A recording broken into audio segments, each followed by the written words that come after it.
Welcome back to another episode of Feelin the Healin with Foltzy. I am thrilled and honored to have my next guest today. He is a giant in the gymnastics world. He's one of the top collegiate coaches in the nation. He has an unparalleled eye for talent and skill when it comes to recruiting. In fact, in 2011, he was named in the top 10 by ESPN's The Magazine for top college recruiters in sports, not just gymnastics, but in collegiate sports. As an assistant coach for 3 years, he was named National Assistant Coach of the Year. In 2017, was inducted into the USA Gymnastics Region 8 Hall of Fame. He has 7 national championships under his belt, which is impressive. So Jay Clark, welcome to the show. We're going to talk a lot about gymnastics and your career and kind of what it means to be a gymnast, especially this day and age. But first,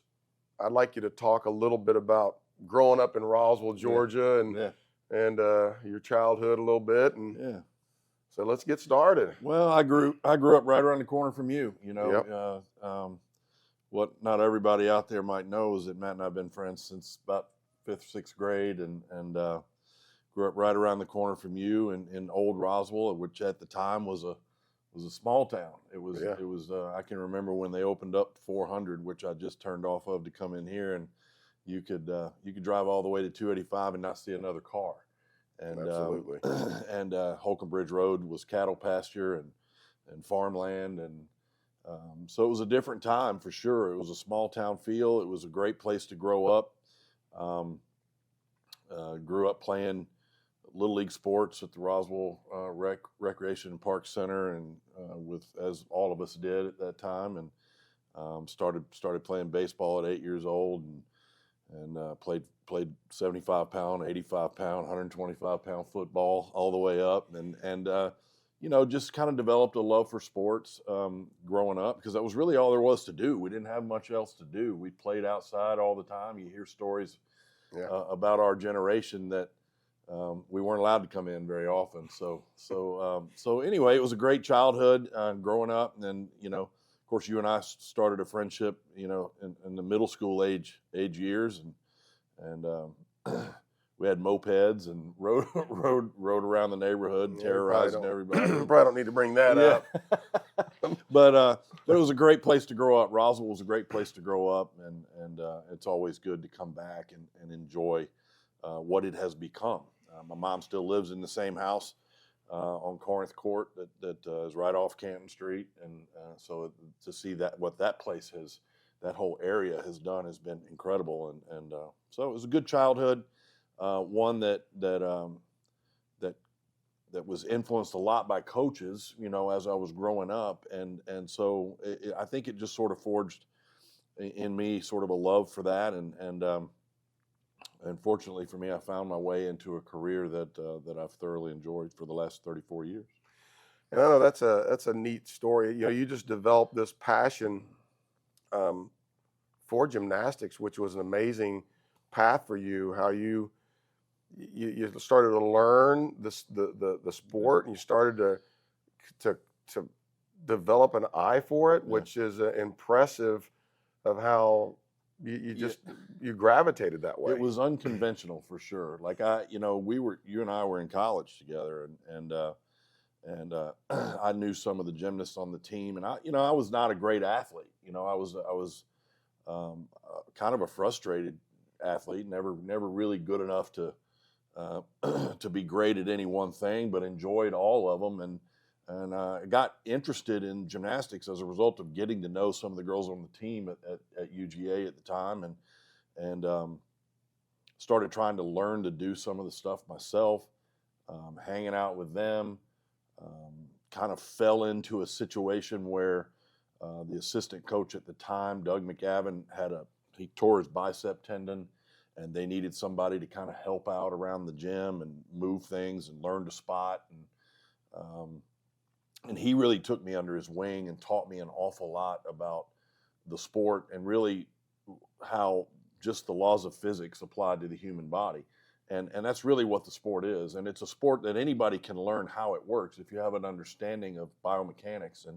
And it just sort of turned into something that I never Never really imagined that it could, as a result of hanging around him, hanging around the girls on the team, and kind of immersing myself in it. And then I started to work other places. I'd go volunteer to work a camp out in Arizona under a guy named Stormy Eaton, who has since passed away, but was a great mentor to me in terms of the relatability part of coaching. Maybe not the technical part. I got a lot of that from Doug McGavin and Suzanne Yocklin, but the how do you relate to the athlete and being able to be aware of the moment and coach them meet them where they are. And so learned an awful lot I had a lot of mentors along the way, and really never thought it would turn into anything. And actually at one point entertained the idea of being a physical therapist like you are, and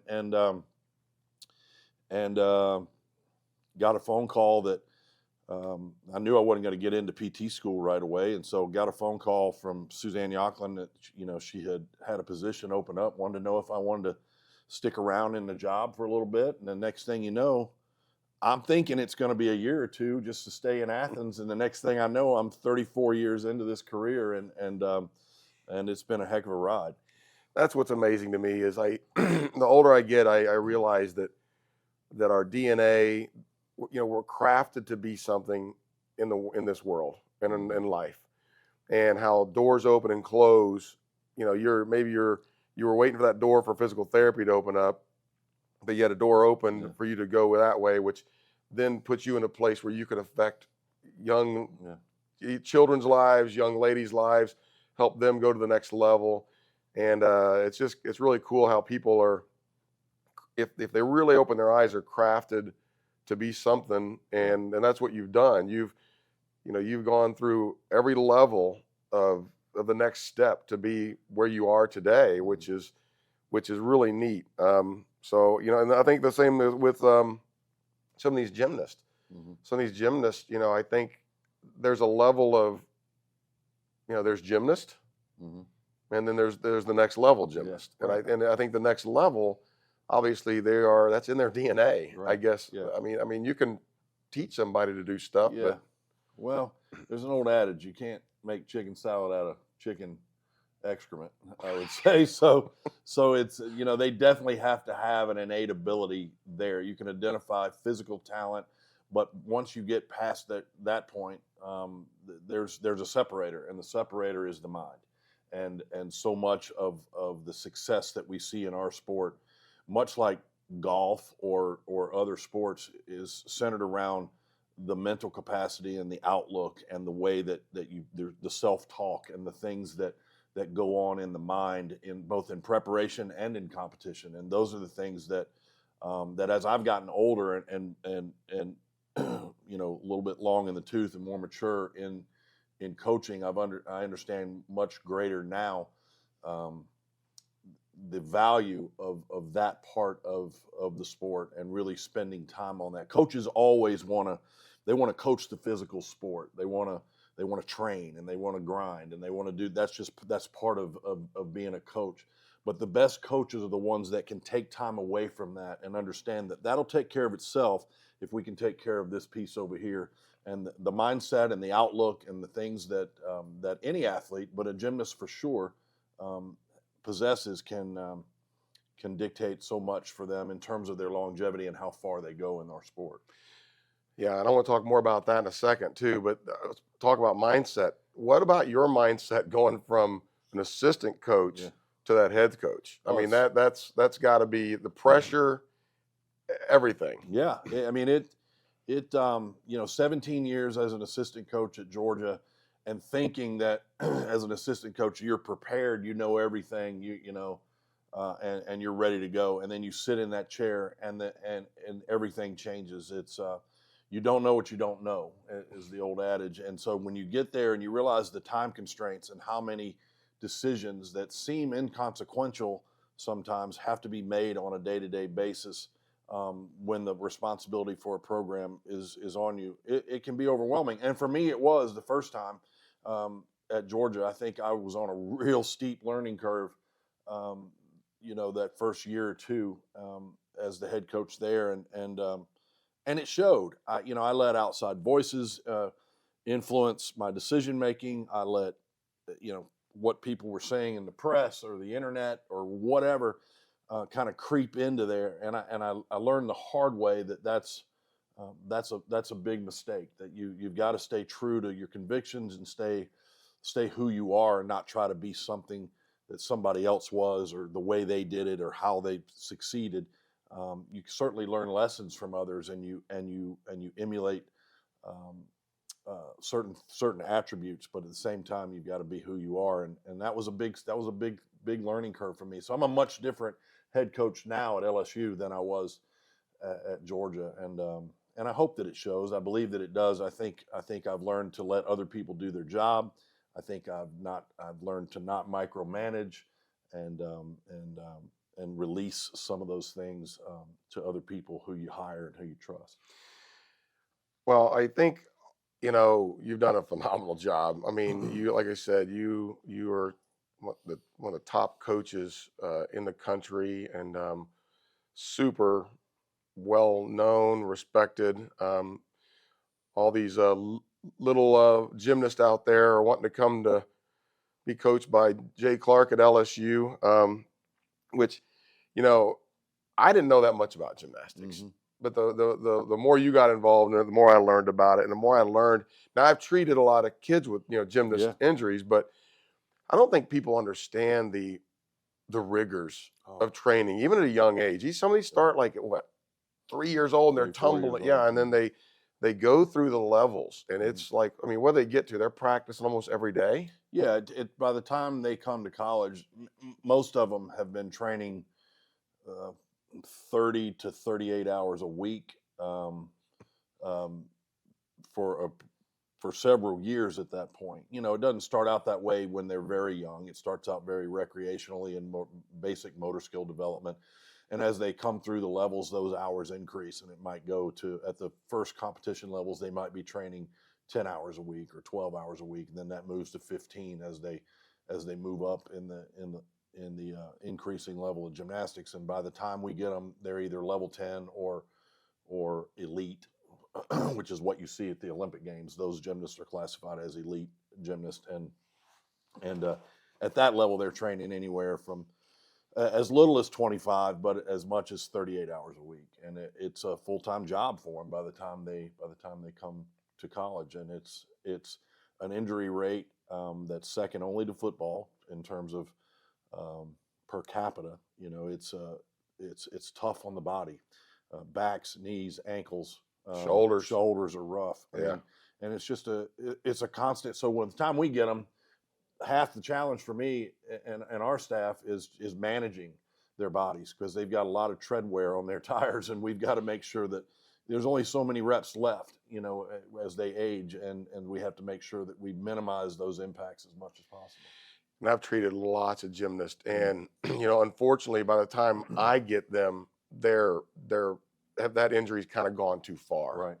And that's, I wish, and the ones that we get a hold of pretty soon, we can get them back out there pretty quick, and they're not falling behind and getting, to the next level where all their friends and everybody else is getting to, and that stress that goes along with that. Yeah.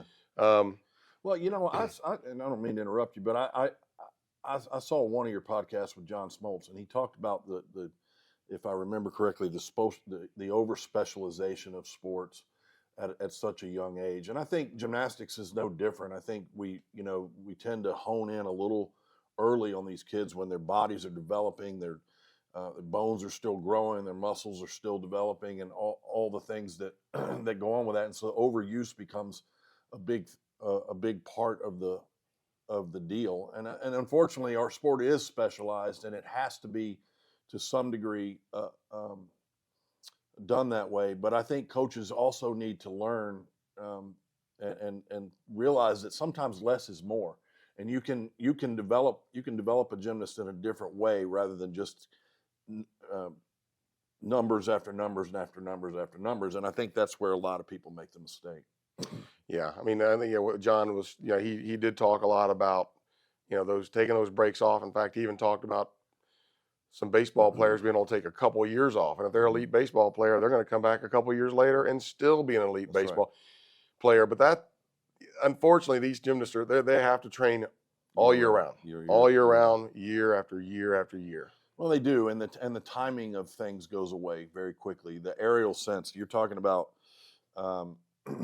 whether you're flipping and twisting, sometimes two of each, at heights, 8 to 10 feet in the air, depending on the event, and so timing and aerial awareness and those kinds of things can go away pretty quickly for some gymnasts. Others can take a break and come back, and they're such great athletes that they can they can dive right back in. There's really two different kinds. There's a gymnast that's athletic and things come easy, and then there's gymnasts that they're talented enough and they have great aerial awareness, but they're what I call a learned gymnast versus a powerful, raw, athletic athlete. Mm-hmm. And so there's two different kinds. And so they're easy to spot. The ones that have that grace and that line and the things that are innately that style of gymnastics, you can spot them pretty quickly. Earlier you were talking about the mental part.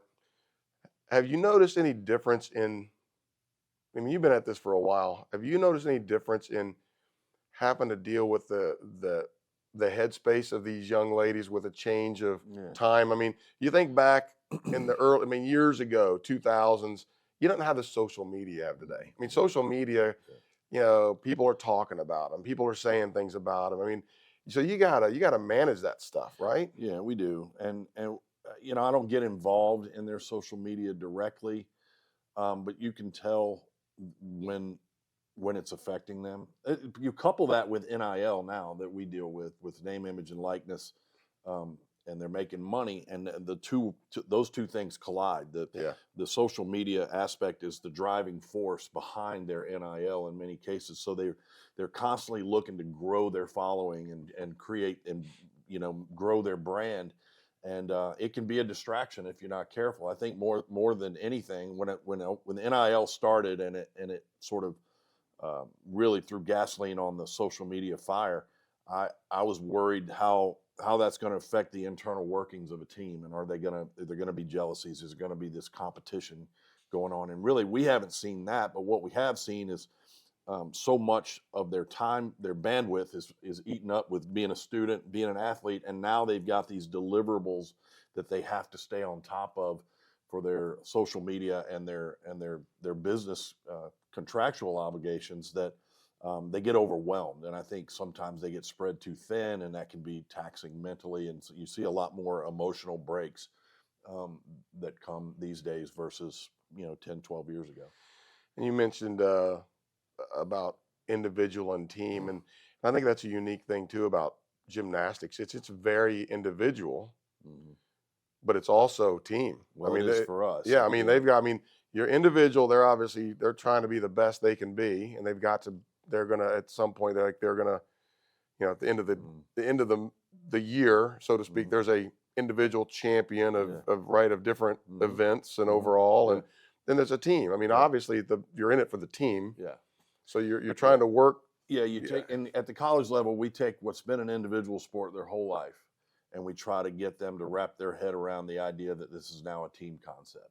And for us anyway, we don't talk at all about all around. We don't talk about who won an event. We don't spend a lot of energy on that. I tell them all that you're here because you want to win a team championship, and all that other stuff will take care of itself. And that's for your mama and your grandmama and everybody when you're done. But for right now, the focus is on winning that title and all of us standing together at the top of the podium at the end. Now, the difference between a good gymnast and a great gymnast. I was thinking about this. Gymnasts, they're powerful. They have finesse. They have focus. I was thinking about, a great second baseman for the Braves or the Cubs or whoever. He can make a great play, but it may not look pretty. Right. He's not getting a 10 out of 10 on his throw to first, but he made the play. Yeah. But gymnastics is a lot of different stuff put together to make good, to go to great. Yeah. I think that gymnastics encompasses every part of athleticism. It requires speed, it requires power, it requires balance, it requires spatial awareness, It requires so many things that are the components of athleticism that, I would argue that gymnasts are some of the best athletes in the world. Absolutely. And that there's varying degrees of each of those components that a great gymnast can possess. But when you talk about good, there's a certain amount of balance to all those things that is required. And then you have gymnasts that sort of stand out based on the amount of power that they have.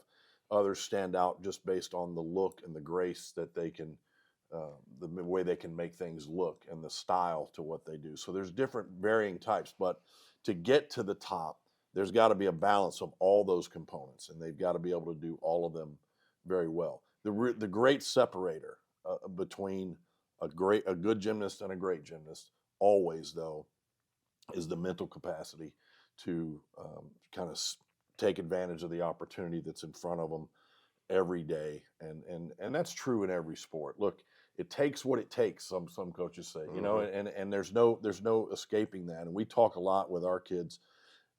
They've been doing this so long that it can become mundane. It can become, and they can become mindless. And when you become mindless with what you're doing, you risk injury, you risk failure, you risk all sorts of things. So we talk a lot about every day being the opportunity of a lifetime, and you're not going to get these next 3 hours back. So be intentional. What is the thing that you want to accomplish today? Identify that so that when you go into what you're doing, that your mind is in control of what your body's doing, and that your body's not just operating on autopilot. Yeah, that mundane I could see leading to, like you said, them not getting that, the limited that I know about it, not getting directly up and down on their uneven bars, or their leg kicks being directly parallel to the floor, just a tiny bit off, and that it's just not that attention to detail that's what mundane can do. Absolutely, it can, and so we talk about the difference between winning and losing is that much. Yeah, and it's the margin for error is so small that they've got to be completely dialed in on the details. We call it ironing out the wrinkles, because once we set the foundation for the routines and the skills that they're doing, then it becomes, are the knees completely straight? Are the feet pointed? Are the things that are necessary to get the score that we're looking for there? And that takes incredible amount of attention to detail and awareness and body awareness that most people don't have. Yeah. Which that leads me to advice time for the young gymnast. I mean, what would you say to the young gymnasts that have this goal of, like, I want to go take it to the next level? Yeah, I think I touched on it just now. Is that it takes what it takes, and you cannot. There's not any substitute for being intentional in what you're doing. We spend a lot of time developing that as part of our culture, and surrounding themselves with people that are able to hold them accountable to a standard that of excellence that is unquestioned. And so, as I say, every day is an opportunity of a lifetime, and you get it once. Yeah. And so when you put it in that framework, it forces you to have a stick-to-itiveness, to have a commitment level that is extraordinary. You can't do extraordinary things if you don't have an extraordinary commitment level. And sometimes that's lost in a world where we're told that it's about social media, it's about me, it's about it's about get mine, it's about all those things. It's really about, do you have the wherewithal to give when nobody's looking? Do you have the wherewithal to push that extra turn and show up early and leave late and do that? It's old-fashioned, it's an old-fashioned mentality with old-fashioned values that I think is the difference. And so what I would tell any athlete, whether it's gymnastics or anything else, is that if you know that that's what you want, then you treat each day as if it's a gift, and you take advantage of that opportunity in the lifetime of that opportunity, and you make sure that it doesn't go to waste. And when you lay your head down every night, you make sure that you've made the most of the opportunity that presented itself that day. Well, that kind of leads me right into my last thing I was going to finish with was the Jay Clark keys to success, but we sound like we just kind of nailed one of them right there. Well, I think that's it. I think that's a big part of it for us at what we do. I'm a very relational coach, and at this stage of my career, I want to win every competition. I want to win every championship, but I don't want to win them at the expense of the relationships that our kids have with each other and that we have with them. And so we're a little bit different that way. It's not a transactional thing for me at this stage of my life. I value their experience and what they do. So for me, we take time out away from training to develop that team culture and that chemistry and the investment in one another and learning about the differences that each person has. And in doing so, we find out that we have a whole lot more in common than we do different. And I've probably got one of the most culturally diverse teams in our sport. And we one of the reasons that I take the time to identify those things that potentially could divide us is because we want to avoid those things, right? Yeah. And so we spend time every week, spend about 2 hours every Monday talking to each other, not about each other. And that's a huge key to our success is that at the end of the day, when we're competing for a championship and the pressure's on everybody, it's on everybody, and we feel it because we're doing it for everybody. We had a tremendous run last year in spite of tons of injuries, a crazy rash of injuries like I'd never really experienced. But yet every time the next person up would go in and we would continue to get better and get better. We made it to the Final Four, and it was because they were doing it for the right reasons. It was because they loved each other and because they were doing it for each other and they were trying to honor one another. And I've learned that from my athletes over the years, the importance of investing time in those things. And so for me, that's one of the biggest pillars of our success. Well, we've hit on a lot of great information. I hope that a lot of young athletes and young gymnasts can get a lot of great takeaways from this. And I would encourage these young gymnasts to tune in every chance they get when LSU is on TV, which they're on quite a bit. I think those Friday night heights. Yeah, Friday night heights, and they're fun to watch.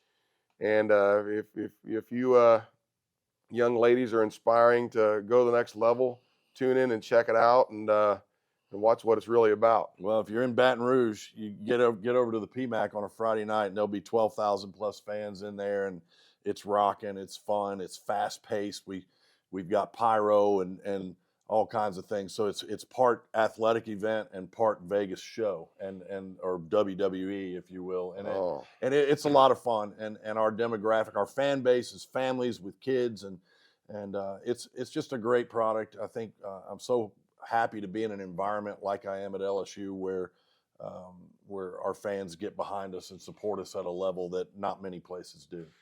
Well, we may do another podcast from over in Baton Rouge. We might just be making a little trip out there. Come on down. Well, thanks a bunch for being here and for shedding some light on the sport and on your career, and wish you the best, and know there's another natty coming up. I feel it. I feel it too. I got to get one before I'm done. I'm going to ride off into the sunset when we get one. I'm not just feeling the Healin, I'm feeling the natty. All right, buddy. Yeah. Thank you, bud.